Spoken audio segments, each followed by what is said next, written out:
राम राम, स्वागत है आपका इंडिया न्यूज हरियाणा में। मैं हूं आपके साथ अतुल प्रताप सिंह। विजेंद्र सिंह के एक दिन के बाद ही हरियाणा में एक और बड़ा फेरबदल हो गया। करीब 10 साल के शासन के बाद मनोहर लाल ने अचानक मुख्यमंत्री पद से इस्तीफा दिया। मनोहर लाल के साथ सभी मंत्रियों ने भी अपना इस्तीफा दे दिया। इसके बाद नायब सैनी को हरियाणा के नए मुख्यमंत्री के रूप में शपथ दिलाई गई। नायब सैनी के साथ 5 मंत्रियों ने भी शपथ ली। इस दौरान नायब सैनी ने पूर्व सीएम मनोहर लाल के पांव छूकर आशीर्वाद भी लिया। दिलचस्प रहा कि समारोह में जेजेपी के 4 विधायक मौजूद रहे।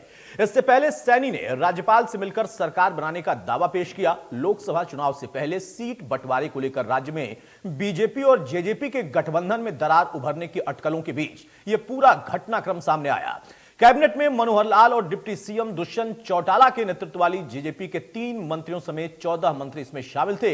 ओबीसी से ताल्लुक रखने वाले सैनी कुरुक्षेत्र से सांसद हैं। पिछले साल ही उन्होंने प्रदेश अध्यक्ष नियुक्त उन्हें किया गया था। इस बदलाव को ओबीसी समुदाय पर अपनी पकड़ मजबूत करने के बीजेपी के प्रयास के तौर पर देखा जा रहा है। ये 2 तस्वीरें हम आपको दिखा रहे हैं। सीएम पद की शपथ लेने के समय की तस्वीर, और उसमें देखिए मुख्यमंत्री का और राज्यपाल का उन्होंने पैर छूकर आशीर्वाद भी लिया। एक संस्कार भी वहां पर उन्होंने मंच पर दिखाया। दूसरी तस्वीर, खुद पूर्व मुख्यमंत्री मनोहर लाल प्रोटोकॉल के तहत उनका कार्यभार संभालने के लिए जब दफ्तर वो पहुंचे तो वहां पर हैंडओवर दिया और अपनी तरफ से उनको शुभकामना दी। ये दोनों तस्वीरें हैं। दिलचस्प तस्वीर है। एक ही दिन में कितना कुछ घटनाक्रम बदल गया। जो प्रदेश का संगठन संभाल रहे थे अब वो सरकार संभालेंगे, और जो अब तक सरकार संभाल रहे थे उनकी नई जिम्मेदारियां आगे तय की जाएंगी। लेकिन ये दोनों तस्वीरें आज हरियाणा की राजनीति के लिए बहुत खास हैं। सीएम पद की शपथ लिया नायब सिंह सैनी ने, और उसके बाद अपना कार्यभार अपने दफ्तर में संभालते हुए ये अगली तस्वीर।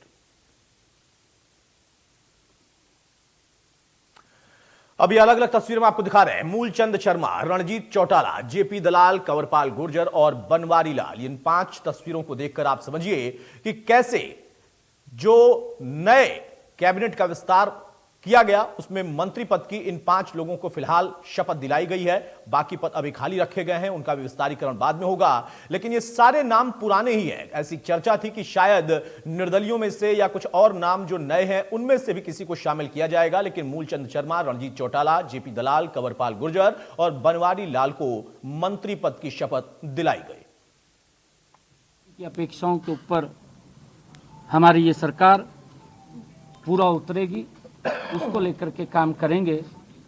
आज हमने धन्यवाद प्रस्ताव पास किया है और कल विधानसभा का 70 मंत्रिमंडल के अंदर हमने डिसाइड किया है कि कल 11 बजे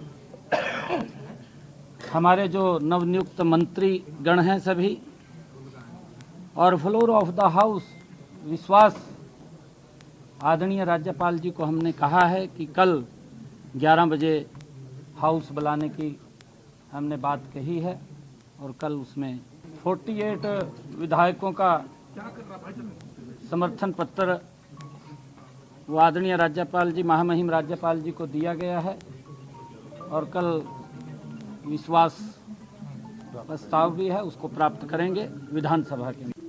जहाँ तक दूसरा विषय है, भारतीय जनता पार्टी की परंपरा रही है कि हम संगठन में समय समय पर नए जो नेतृत्व को आगे लाते हैं।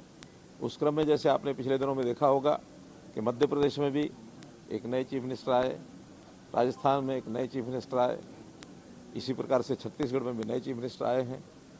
ये ठीक है कि वो विधानसभा के चुनाव के बाद आए हैं और अभी चूँकि लोकसभा के चुनाव हमारे एकदम सिर पर हैं और पार्लियामेंट्री बोर्ड ने कुछ इस प्रकार का निर्णय लिया है कि अब नया नेतृत्व इसी समय ला करके, और हम एक हमारे जो पहले सांसद हैं और प्रदेश के अध्यक्ष श्री नायब सिंह सैनी, उनको जो है सब उनकी परामर्श पर और हमारा जो विधायक दल मंडल है उन्होंने नेता चुन करके और आज नए चीफ मिनिस्टर के नाते श्री नायब सिंह सैनी की नियुक्ति की गई है।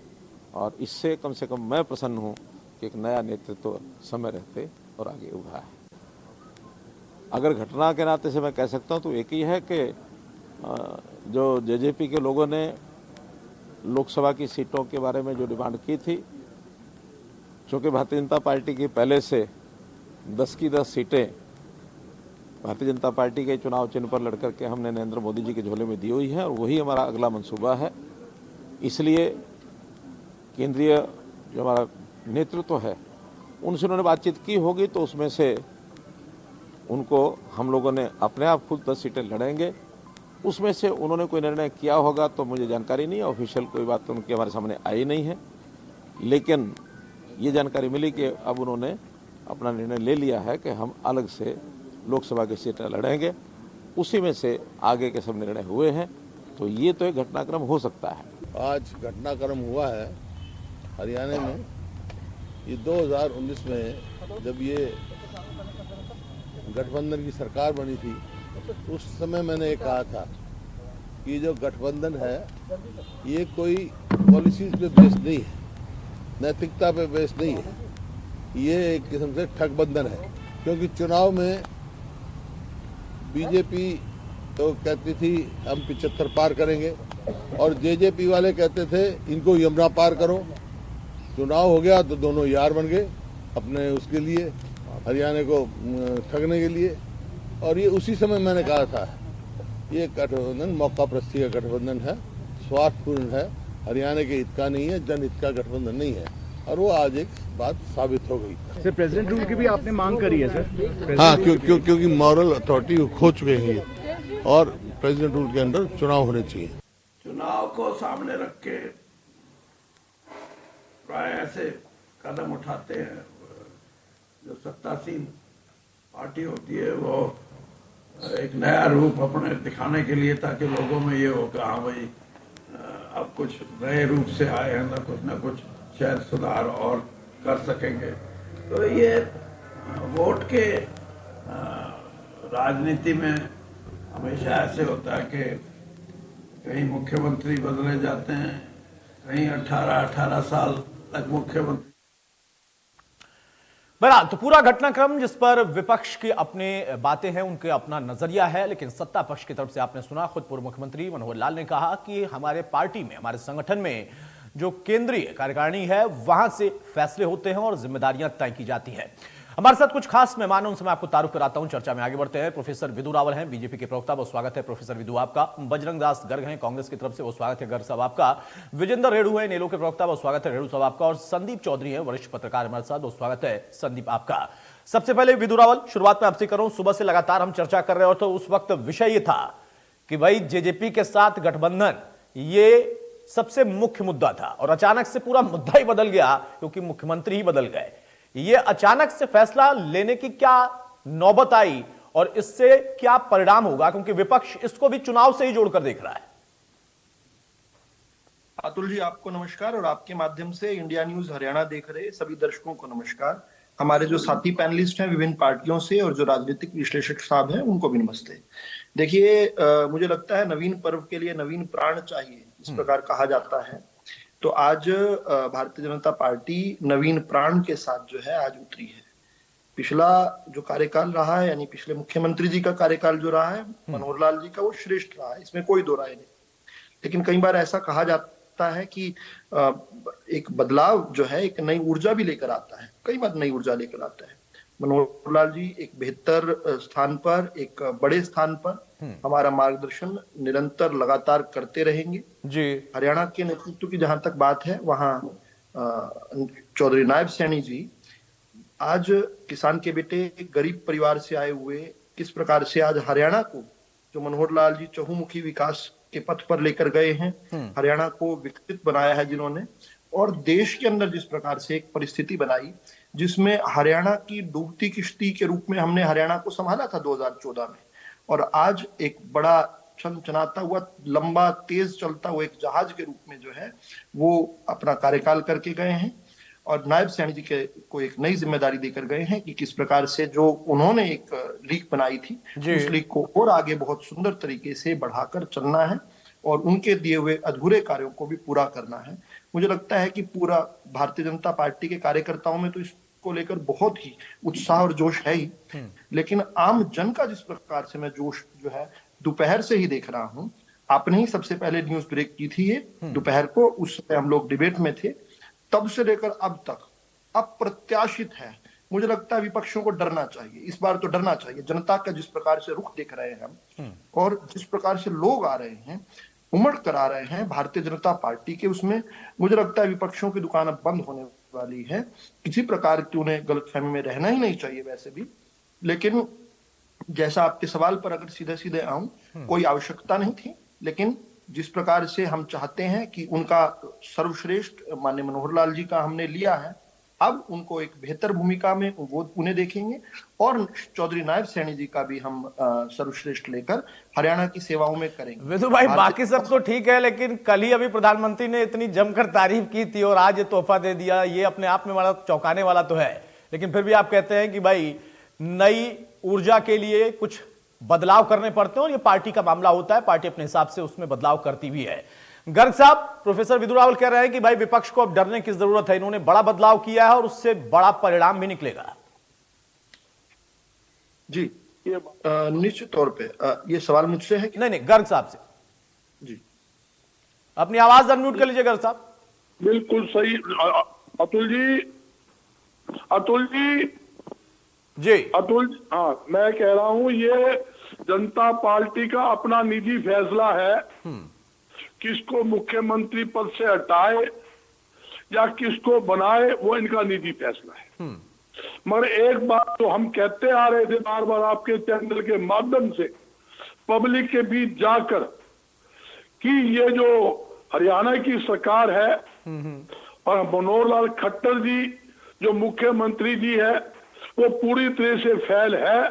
वो भारतीय जनता पार्टी की हाईकमान ने भी मान लिया कि हाँ, और उनके नेतृत्व में अगर चुनाव लड़ते हरियाणा में तो हम 10 की 10 सीटें लोकसभा की हरियाणा में हारेंगे, और यहां तक कि विधानसभा चुनाव के अंदर भी हमें मुंह की खानी पड़ेगी। इसलिए उन्होंने अपनी रिपोर्ट के आधार के ऊपर आनंद फानन के अंदर जो नायब नवाब सैनी जी है उनको मुख्यमंत्री बनाया है।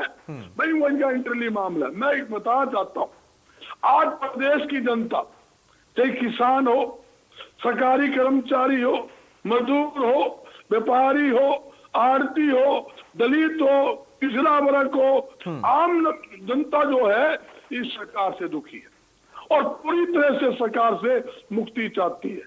मैं बताना चाहता हूं आंकड़े के हिसाब से, ये कहते हैं कि हमारी सरकार बनेगी, विपक्ष किसी गलतफहमी में ना रहे, किस नाम की वोट मांगेंगे? इस नाम की वोट मांगेंगे कि हमने किसानों को दुड़ा दुड़ा कर पीटा, या इस नाम की वोट मांगेंगे हमने सरकारी कर्मचारियों को दुड़ा दुड़ा कर पीटा, या आंगनबाड़ी महिलाओं को हमने पीटने काम किया, छात्रों को पीटने काम किया, जो चुने हुए सरपंच छोटी सरकार कहती थी उसको हमने दुड़ा दुड़ा कर पीटने काम किया। यहाँ तक कि इनके राज के अंदर 750 किसान शहीद हो गए। आज स्थिति क्या है? आज महंगाई पर कोई जिक्र नहीं, बेरोजगारी पे जिक्र नहीं, ना ही लाइन ऑर्डर स्थिति। अतुल जी, मैं बताना चाहता हूँ, दिन दहाड़े खुलेआम अपराधी व्यापारियों की दुकान के ऊपर जाकर अपराध कर रहे हैं, फायरिंग कर रहे हैं, रोटी मांग रहे हैं, मंत्री मांग रहे हैं, हत्याएं कर रहे हैं आपके सामने। रोज आंकड़े मातूराम हलवाई के यहाँ फायरिंग करके 2 करोड़ की फरोख्ती, चित्ताराम हलवाई का फरोख्ती, यहाँ के अंदर रोहतक जिले के अंदर एक व्यापारी की हत्या, पानीपत में 10 दिन पहले व्यापारी के यहाँ फरोख्ती, रोज का काम हो गया। कोई लाइन ऑर्डर है? कोई लाइन ऑर्डर है? आज क्राइम के अंदर मैं नहीं, इनके सरकारी आंकड़े, केंद्र सरकार के आंकड़े, मेरे साथी लोग सुनने का मादा रखे, इनके क्राइम के अंदर नंबर 1। ठीक है भाई, अब ये डेली का है, आप डेली ये बात कहते हो, जनता के बीच में आप ये मुद्दे उठा सकते हैं, आपका अधिकार भी है, उठाना भी चाहिए, जिम्मेदारी भी है। गर्ग साहब, इसमें कोई नई बात नहीं है। अगर आप ये बात कह रहे हैं तो आप हर दिन ये बात कहते हो, और आप जब जनता के बीच में जाएंगे चुनाव में तो आप इन्हीं मुद्दों को उठाएंगे और बीजेपी उसका जवाब देगी। लेकिन जो राजनीतिक उठापटक है और राजनीतिक जो बदलाव है, आज हम उस पर चर्चा कर रहे हैं। आज आप ये कह रहे हैं कि ये जो ठगबंधन था वो टूट गया। भाई, उन्होंने बदलाव किया, दोनों ही पार्टियों ने विचार किया, उन लोगों ने अपना अपना तय किया। दूसरी बात कि वहां मुख्यमंत्री को भी बदला, पार्टी ने अपना फैसला कर लिया। बाकी मुद्दे जो हैं उन मुद्दों का जवाब विधु रावल भी देंगे, जनता भी देगी, और बीजेपी जब आप चुनाव में उनसे पूछेंगे तो वो भी देगी। बहरहाल, विजेंद्र रेणु, मुख्यमंत्री का बदलाव और साथ में गठबंधन का भी टूट जाना, ये हरियाणा की राजनीति में बहुत तेजी से हुआ घटनाक्रम है। अतुल जी, सर्वप्रथम मेरा निवेदन रहेगा, आपने मुझे समय दिया है इसके लिए बहुत बहुत धन्यवाद। और मेरा निवेदन ये है कि मेरे समय में मैं अपने हिसाब से बात कहूंगा, बीच में कोई इंटरप्ट मुझे ना करे, ये मेरा निवेदन आपसे रहेगा।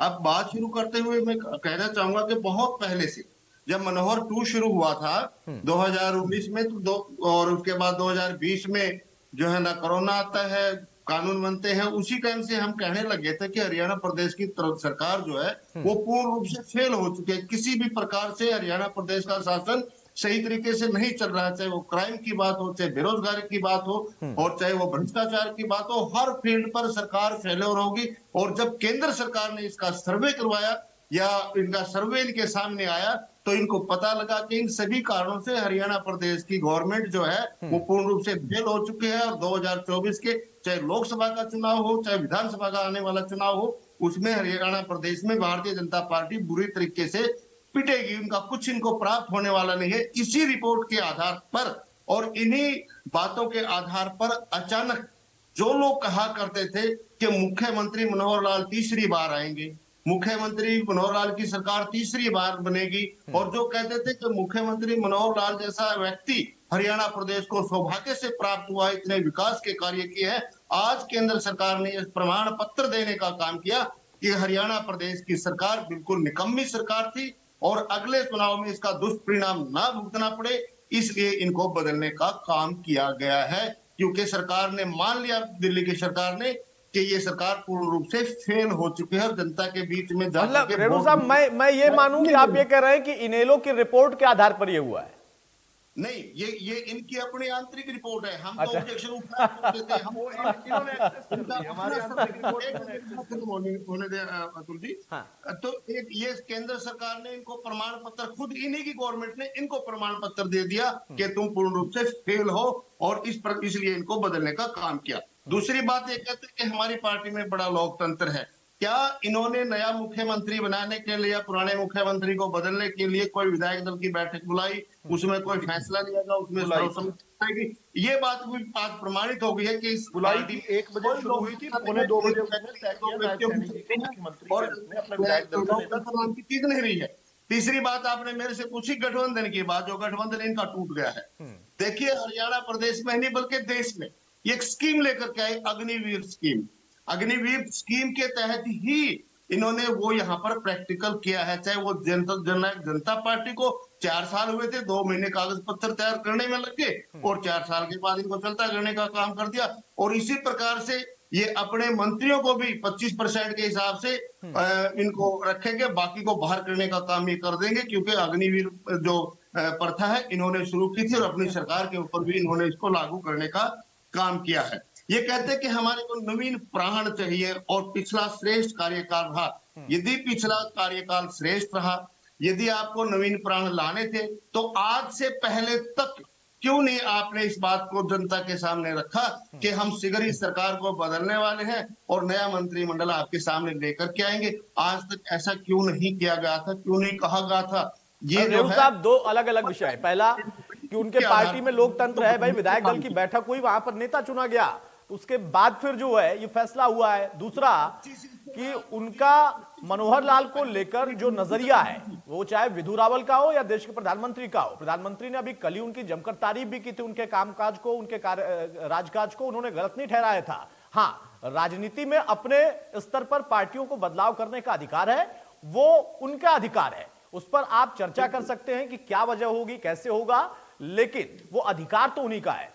संदीप चौधरी, अब इन परिस्थितियों में हरियाणा की राजनीति, क्योंकि अब विपक्ष को एक मौका मिल गया है, वो बार बार ये कहेंगे कि जो हम कहते थे वो देखिए खुद बीजेपी ने मान लिया, उनकी पार्टी ने मान लिया, इस आधार पर वो टारगेट करेंगे। इसका काउंटर क्या होगा? देखिए अतुल भाई, बीजेपी ने जो फैसला लिया है बड़ा सोच समझ करके लिया है, ग्राउंड लेवल पे काम करके ये फैसला लिया है। ये फैसला बहुत पहले भी हो सकता था, लेकिन ठीक चुनाव से पहले, और ओबीसी एक बड़ा वोट बैंक है, और बीजेपी ने सैनी साहब के माध्यम से ये मैसेज भी देने का काम किया कि जब पंजाबी को मुख्यमंत्री बनाया जा सकता है, आज सैनी को बनाया जा सकता है, कल कोई यादव का भी नंबर आ सकता है, परसों किसी राजपूत का भी नंबर आ सकता है। एक तो ये मैसेज प्रदेश की जनता में चला गया है। दूसरी चीज है कि जिस तरीके से मोदी जी ने गुड़गांव के अंदर खट्टर साहब की बात कही थी जी। कि मेरे पास बाइक भी नहीं थी, इनके पास बाइक थी, मैं इनके पीछे बैठकर रोहतक जाता था और किस तरीके के हालात थे आके। उन्होंने ये चीजें बताई कि तो हालात कैसे थे, दूसरे ये बताई कि हमारी कनेक्टिविटी कितनी अच्छी थी, हम कितने नजदीक है। तो मुझे लगता है इस बात का भी कोई बात नहीं है। एंटी इनकम्बेंसी राजनीति में एक चीज होती है अतुल भाई, तो उसको भी प्रभाव खत्म करने के लिए ये डिसीजन लिया गया। कुछ लोगों में नाराजगी होती है, संगठन के लोगों में भी होती है, सरकार के लोगों में भी होती है। तो जो असली नेतृत्व होता है उसका काम होता है नाराजगी को दूर करना और इलेक्शन से पहले एकदम नए मोड में और नई एनर्जी के साथ मैदान में उतरना।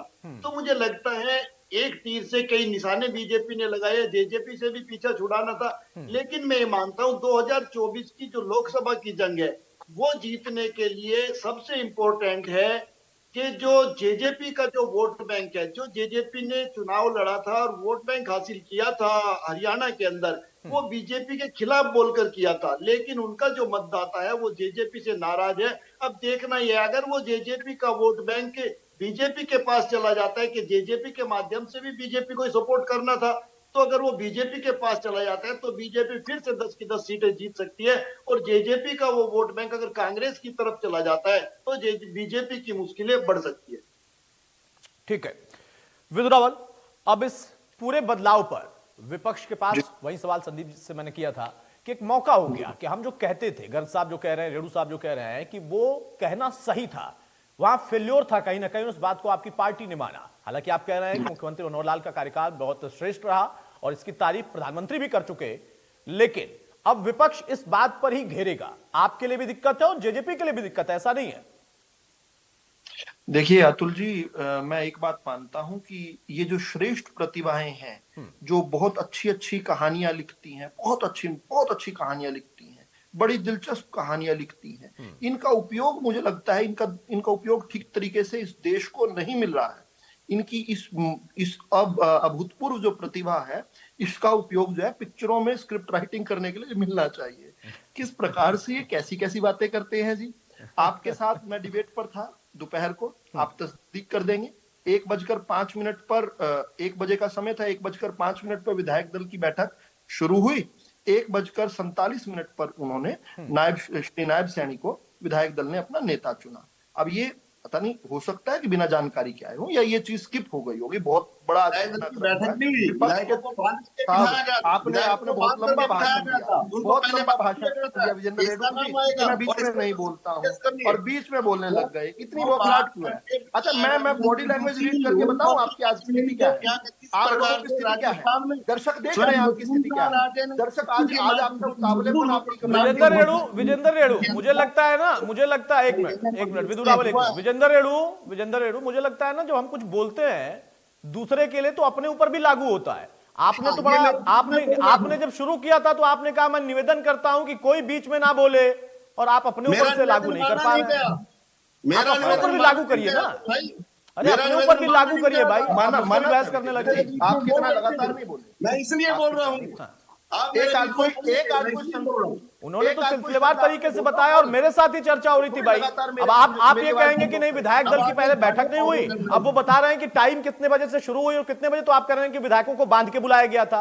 ये गजब की बात होती है। चुप नहीं रहे मेरे टाइम में, ये गोल पोस्ट को शिफ्ट करते रहेंगे, विदु रावल निकल जाएगा। अतुल जी, ये गोल पोस्ट को शिफ्ट करते रहेंगे। कभी वहां, जब वहां बोल लेकर हम पहुंचेंगे, कहेंगे नहीं ये गोल पोस्ट ये नहीं है, इधर है। तो इस तरह से इनका काम। और असल में ये जो हमारा कंफ्यूज्ड विपक्ष है, जो आज इनकी हालत देखो, मैं आज बॉडी लैंग्वेज रीड करने को कहता हूं दर्शकों, इनकी स्थिति देखो आप, और स्थिति में जो बौखलाहट दिख रही है, इसी का मैंने जिक्र किया। मैंने कोई अपनी तरफ से बात बनाकर नहीं कही। आज हरियाणा के अंदर जो भारतीय जनता पार्टी के पक्ष में लहर थी, वो लहर आज सुनामी का नाम ले चुकी।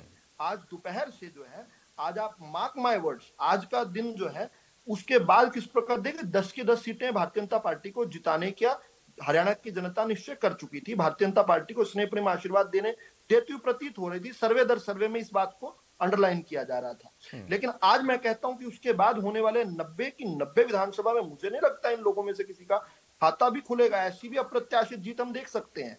हाँ, लेकिन एक बात बड़ी दिलचस्प है कि आज ज्यादातर जो लोग, देखिए गठबंधन नहीं लंबे समय तक सस्टेन कर पाया या जैसा भी हुआ, आज जो ज्यादातर जो तीर हैं वो जेजेपी की तरफ हो रहे हैं। और मैंने दोपहर को भी इस बात का जिक्र किया था जब मैंने कहा था कि राजनीति के अंदर अजात शत्रु का जिसको हम कहा करते थे, श्री अटल बिहारी वाजपेयी, श्रद्धेय अटल बिहारी वाजपेयी जी को कहा करते थे। लेकिन किस प्रकार से मनोहर लाल जी के जो 9.5 वर्ष का स्वर्णिम काल रहा है, इसको हरियाणा याद करेगा और सदियों तक याद करेगा। किसने गरीब को अधिकार दिलवाया साहब? इससे पहले गरीब जो है कॉन्फिडेंस खो चुका था, वो पढ़ना ही छोड़ चुका था। उसको पता था कि कुछ गिने चुने लोगों को ही नौकरी मिलनी है, कुछ गिनी चुनी व्यवस्थाओं से मिलनी है। इसके लिए तो उनको याद करना ही पड़ेगा।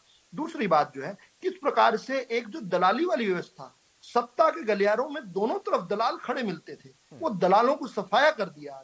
आज सबको पता है कि सबको जस्टिस के साथ जो है सब काम होगा। तीसरी बात जो बड़ी महत्वपूर्ण है वो ये है कि ये सभी लोग जो हैं, इन्होंने खुद बारंबार कहा कि मुख्यमंत्री जी इनकरप्टेबल हैं, उनको भ्रष्ट नहीं किया जा सकता। पहले एक समय हुआ करता था, लोग कहते थे मुख्यमंत्री के घर से होकर आए, डील करके आए। कोई भी व्यक्ति जो है इन 9 सालों में ये बात कहने लायक नहीं रहा। खुद एक नहीं अनेक मौकों पर चौधरी अभय सिंह चौटाला जी ने, चौधरी ओम प्रकाश चौटाला जी ने विधानसभा से बाहर, और खुद जो है भूपेंद्र सिंह हुड्डा जी ने, कुमारी शैलजा जी ने अनेक मौकों पर कहा कि मुख्यमंत्री तो बहुत ईमानदार है। मनोहर लाल जी के बारे में बोलते थे, आज इनके प्रवक्ता मुकर जाए मुझे नहीं पता, लेकिन और चीजों की कमियां बताया करते थे। लेकिन मुझे लगता है कि आज का दिन जो है डिबेट में बौखलाहट दिखाकर अलग अलग बातें करने का नहीं है। स्मेल द कॉफी जिसको कहते हैं, जो आप चाय या कॉफी पी रहे हैं बजरंग दास जी, इसको स्मेल भी कीजिए और स्मेल करके बताइए जनता का मूड जो है आपको भी समझ आ रहा है ना, किस प्रकार से आपके नेताओं की बौखलाहट बड़े बयान है। गर्ग साहब बताइए भाई।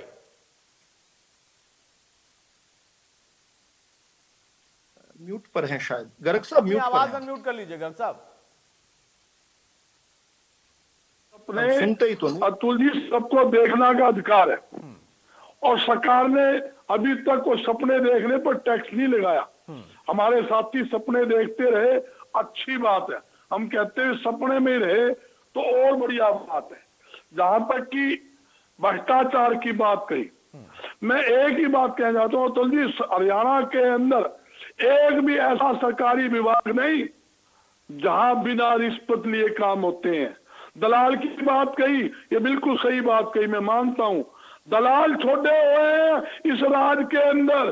तहसील में चले जाओ, बिना सेवा शुल्क लिए, बिना दलाल के पैसे दिए रजिस्ट्रियां नहीं होती। इन आपको पता होना चाहिए। मैं आबकारी कराधान विभाग, मार्केटिंग बोर्ड, फूड सप्लाई महकमे के नाम गिनाता हूं।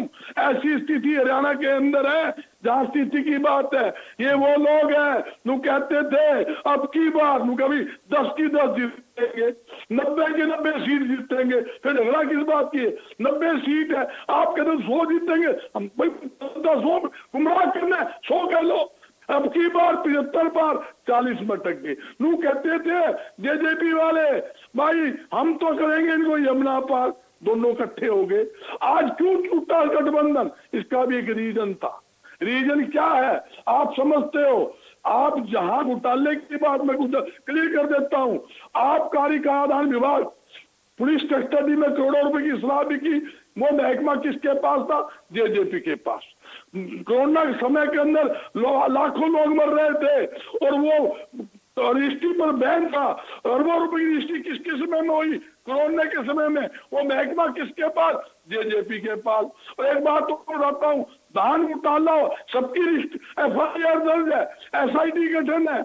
आपको ये बताना चाहता हूँ, धान घोटाला हुआ वो महकमा किसके पास था? फूड सप्लाई महकमा किसके पास? वो जेजेपी के पास। उनकी नाड़, जेजेपी की नाड़ उसके हाथ में है, बीजेपी के हाथ में। उन्होंने कहा बच्चों जाओ अलग चुनाव लड़ो, क्योंकि हरियाणा के अंदर किसान एक तरफा किसके साथ खड़ा है? कांग्रेस के साथ खड़ा है। आप उस किसानों को तोड़ने का काम करें, इसलिए इन्होंने दूध के अंदर से मक्खी निकालकर बाहर फेंक दिया। 10 की 10 सीट पे चुनाव लड़ने के लिए मजबूर कर दिया। कल तक तो ही कहते थे हमारा पवित्र गठबंधन है, हम मिलकर चुनाव लड़ेंगे, MP भी मिलकर लड़ेंगे, विधानसभा भी मिलकर लड़ेंगे। कल तक तो ये बोलते थे। कल ही बयान था आपने देखा कल वो मिलकर आए अमित शाह जी से, नड्डा जी से मिलकर आए जेजेपी पार्टी वाले, कहा भी 2 सीट की हमारी बात रखी हुई है, समझौता होने वाला है, 2 सीट मिले या 1 मिले। कल तो मिलकर आए हो, कल बात करके आए हो, अखबारों में नेशनल पेज के ऊपर आज भी सारे बयान छपे हुए हैं। अतुल जी ऐसा क्या हो गया, रात रात के अंदर एक चिट्ठी आ गई, टेलीफोन आ गया, भाई तुम्हारी फाइलें तैयार है, आप यहाँ से रफा दफा हो, अलग चुनाव की तैयारी करो और कांग्रेस पार्टी की वोट काटू। जेजेपी अब सही बात बोला आपने, गर्ग साहब बहुत देर से मैं चाह रहा था कि इस ट्रैक पर आप आइए। असली दर्द कांग्रेस का ये है ना, ये है ना असली दर्द। अभी तक देखिए मुद्दे, रोजगार, भ्रष्टाचार, आबकारी, तमाम बातें बताया आपने। असल में मेन पॉइंट ये था। भाई जो कहा ना रावल जी ने, उसकी बात का मैंने क्या करता, मेरा साथी है भाई, सीनियर प्रवक्ता, मैं बड़ा सम्मान करता हूँ रावल जी का। देखो हमारा विचार अलग हो सकते हैं, हमारा भाईचारा किसी से दूर नहीं है। आज हम पार्टी की बात भी, हमने लंबा उम्र थोड़ी जीना है, हम क्यों पर्सनली उसमें देख के, अगला अपनी पार्टी की बात रखेगा, हम हमारी पार्टी की बात रखें, मगर हमारा कोई मतभेद नहीं। अच्छी बात है, बहुत अच्छी बात है। इसका देखिए सभी स्वागत करेंगे, सभी समर्थन कर रहे हैं, विदु मुस्कुरा भी रहे हैं। लेकिन असली बात पर आप आइए, जब आप आ गए तो एक लाइन उस पर बोलिए कि जो कांग्रेस पार्टी का डर है, अभी तक आप कह रहे थे, आपके पार्टी के प्रवक्ता कहते हैं कि बीजेपी का डर है, अब आपने कांग्रेस पार्टी का डर जाहिर किया है। बिल्कुल मैं ये कर रहा हूँ, इन्होंने क्या स्थिति बनाई आप देखिए। ये भी किसान के अंदर जाए, किसानों को कहेंगे हम देवीलाल जी के पोते हैं, हम चौधरी देवीलाल जी का खून है, आप हमें वोट दीजिए, हमने किसानों के लिए ये किया। मैं पूछना चाहता हूँ, इनसे पूछना चाहता हूँ, जो दादा का नहीं हुआ, जो चाचा का नहीं हुआ, वो बता दो, आप जनता का होगा क्या?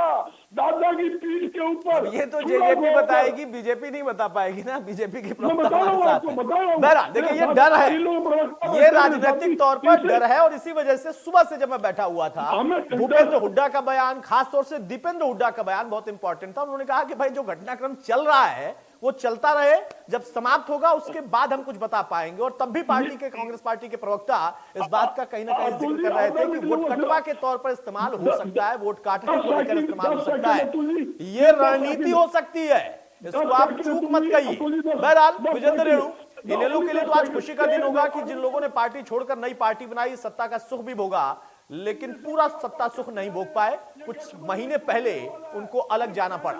अब उत्साह कितना है इनेलो के अंदर?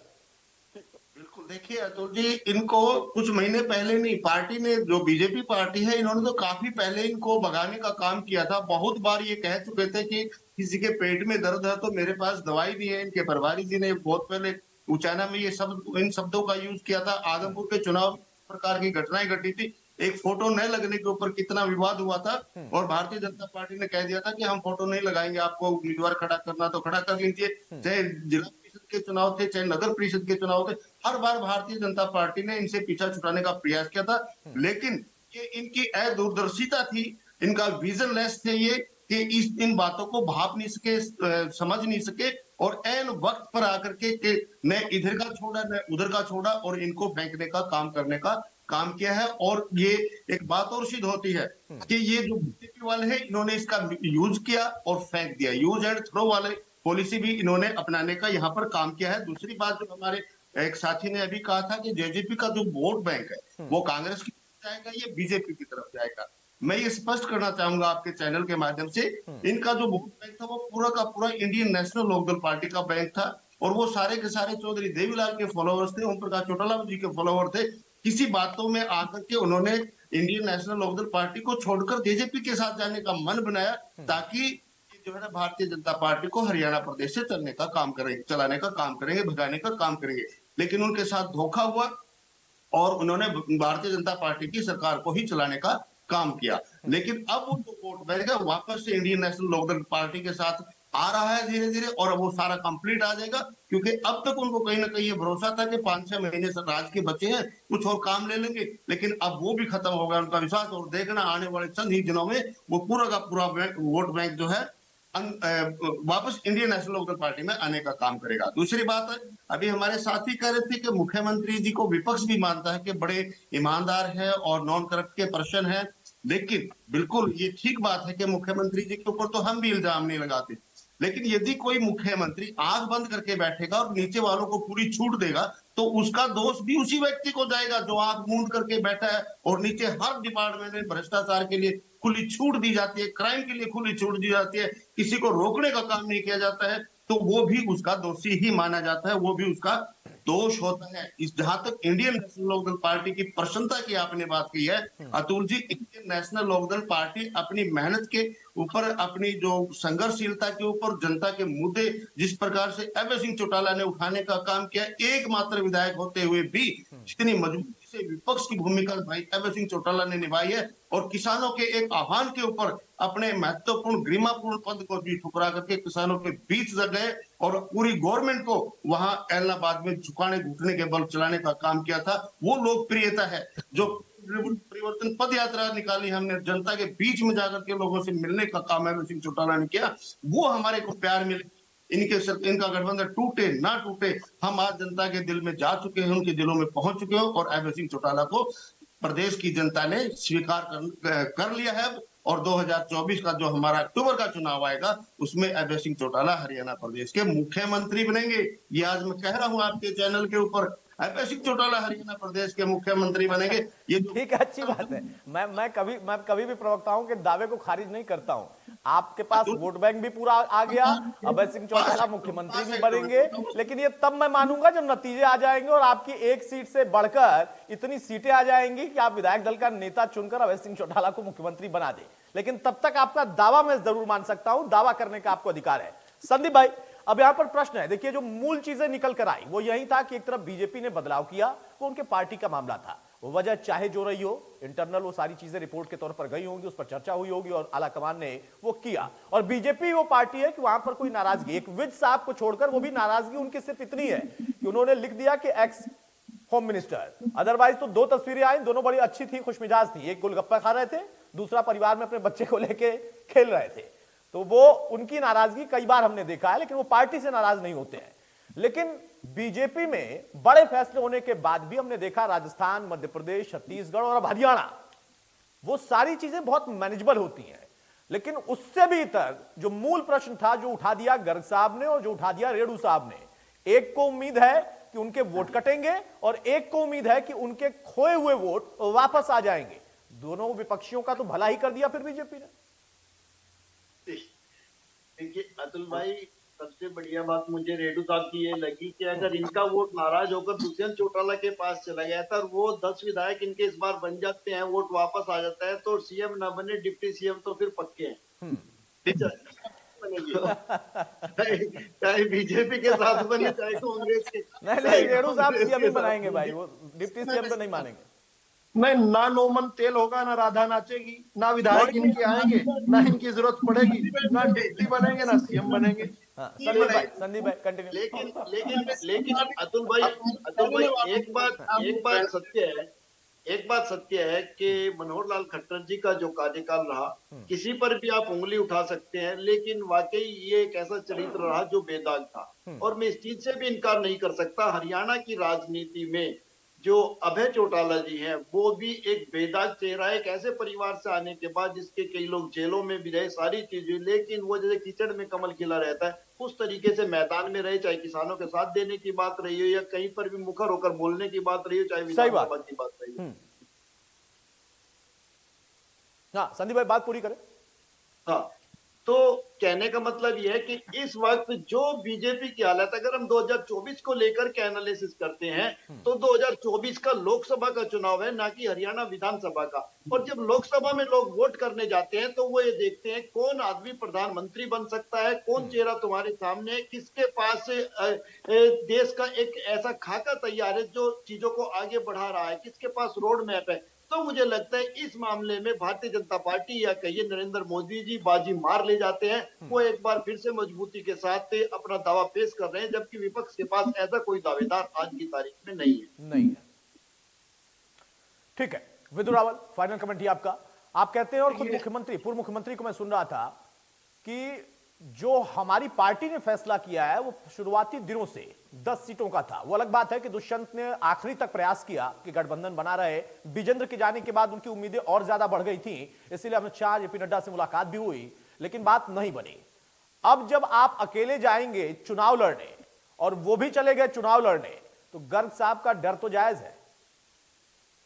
देखिए, मुझे लगता है कि इस डर की आवश्यकता नहीं है, यह अनावश्यक डर है। और वो इसलिए है क्योंकि हरियाणा के अंदर आप जहां कहीं भी चले जाओ, मोदी जी इस समय जिस प्रकार से लोगों के मन पर, दिल पर छाए हुए हैं, जिस प्रकार से मोदी जी के रूप में जो नेतृत्व भारत को मिला है, ये सदियों सदियों में कभी एक बार मिलता है। इस बात को केवल भारतीय नहीं, भारत से बाहर के लोग भी एक्नॉलेज कर रहे हैं कि मोदी जी का जो नेतृत्व है, जब अमेरिका में छतों पर चढ़कर लोग मोदी मोदी मोदी कहते हैं, जब ऑस्ट्रेलिया के अंदर, कनाडा के अंदर, यूरोप के अंदर देख के करते हैं, जब अभी कल एक रहस्योद्घाटन हुआ कि रूस और यूक्रेन में एक समय ऐसा आ गया था कि न्यूक्लियर वॉर हो सकता, तब बहुत सारे लीडर्स ने जो है मोदी जी को कहा, और मोदी जी की पहल पर अब ऐसी बातें निकल कर आ रही हैं जो कि मतलब विश्वास करना मुश्किल है। दुनिया के अंदर एक न्यूक्लियर वॉर होते होते रुक गया। तो अपने आप में जो है ये चीजें अब कहीं पर तो हमें स्वीकार करना पड़ेगा। ये वोट कहां पर 5-10 कटेगा ये नहीं, लेकिन जब इंडियन नेशनल लोकदल वाले भाई हमारे ये कहते हैं कि इनके पास वोट जाएगा, हो सकता है इन्होंने एक आकलन लगाया होगा, लेकिन अगर कोई हिस्टोरिकली पॉलिटिकल हिस्ट्री अगर देखें तो ऐसा होता नहीं है रेडू साहब कभी भी। जो मायावती जी से जो छटकर वोट गया वो वापस मायावती जी के पास आया नहीं कभी भी। जो पासवान जी का वोट वहां पर बिहार से निकला था वो वापस नहीं आया। जो टीडीपी हमारा साथी है आंध्र प्रदेश में, हमसे जो जब वोट एक बार छटकर आगे निकल जाता है तो आपकी पार्टी पीछे रह जाती है। इसका एक उदाहरण आपने एलनाबाद में कहा। एलनाबाद के अंदर आप क्या करके आए? एलनाबाद एकमात्र सीट थी जहां आप जीत पाए थे, उसके अलावा केवल एक यमुनानगर की सीट थी जहां आपकी जमानत बची थी। 88 सीट पर आपकी पिछली बार जमानत भी नहीं बची। इसके बाद भी आप उस एकमात्र सीट पर खुद इस्तीफा देकर आए, सारे के सारे आंदोलनकारियों को बुलाया, आपके लिए प्रचार किया, सबने आपकी मदद की, कांग्रेस ने हल्का उम्मीदवार छोड़ दिया। इसके बाद भी आपकी जीत का मार्जिन जो है ना वो आधे से कम रह गया। 19 में आप 15,000 वोट से जीते थे अभय सिंह चौटाला, एलनाबाद उपचुनाव आते आते 6,500 पर रह गए। तो आप इसका विश्लेषण कीजिए, लेकिन अगर आप इस सुप्त अवस्था में रहना चाहते हैं नहीं, लेकिन विधु भाई अब बढ़ जाएगा ना, क्योंकि अब जेजेपी अकेले जब लड़ेगी तो वोट वापस आ जाएंगे ना। अब मार्जिन नहीं, वापस नहीं आता वोट। मैं बार बार कह रहा हूँ ये वोट वापस नहीं आता। ये एक बार पैटर्न को स्टडी करें, वोट के पैटर्न को स्टडी करें। किसी का भी वोट वापस नहीं आया, कभी भी नहीं आया। एक बार आपको जांच लिया, परख लिया, रिजेक्ट कर दिया, ट्राई टेस्टेड एंड रिजेक्टेड, ऐसा होता है। आगे बढ़ जाता है वोटर, अच्छी जगह ढूंढता है और विकल्प ढूंढता है, और वो विकल्प भारतीय जनता पार्टी के रूप में मिला ही है। ठीक है गर्ग साहब, फाइनल कमेंट आपका। भाई आप अपने डर को कैसे खत्म करेंगे? जो होना था वो तो हो गया जी। हमें डर नहीं, हमने पहले भी कहा था, एक बार नहीं, हमारे सैकड़ों बयान आए थे कि इनका सिस्टम ये है, समझौता तोड़ेंगे, सिर्फ इसलिए तोड़ेंगे वोट का टू पार्टी बनाएंगे जेजेपी को। समझौता दिखाने के लिए टूटता है, अंदरूनी समझौता यूं का यूं का पेंडिंग है, तो आप अलग अलग लड़ेंगे। हमने मलाई खा ली, आधा महकमे आप जीत चुके, आधे महकमे हम जीत चुके। आज भी चैनल के ऊपर राम कुमार गौतम जी का बयान है, भाई मुझे नंगा कर लो, इसका इलाज कर दो, सारे महकमे जीत गया। ये समझौता मलाई खाने का था, महकमे जीतने का था। इन्होंने 4.5 साल तक मलाई खा ली, इस जनता को गुमराह करने के लिए अंदरूनी समझौता, फ्रेंडली मैच खेल रहे हैं। फिर तू अलग वोट काट, हम अलग वोट करेंगे, बाद में फिर मलाई खाएंगे। मगर जनता समझ चुकी है अतुल जी, जनता बहुत ठीक है। नहीं, है। जनता तो वाकई सब समझ चुकी है, इसलिए तो मैं कहता हूं कि जब जनता नतीजा दे देती है तभी मैं मानता हूं। उसके पहले आप लोगों के दावे को जरूर स्वीकार कर लेता हूं, क्योंकि वो आपका काम भी है और आपकी जिम्मेदारी भी है। बहुत शुक्रिया विधु रावल आपका, गर्ग साहब आपका, विजेंद्र रेणु आपका और संदीप चौधरी आपका भी। तो मौजूदा दौर में सरकार में भी बदलाव हो गया, गठबंधन के राह भी अलग हो चुकी है। अब आने वाली परिस्थितियां कैसी बनेंगी चुनावी समर में, उसका इंतजार होगा।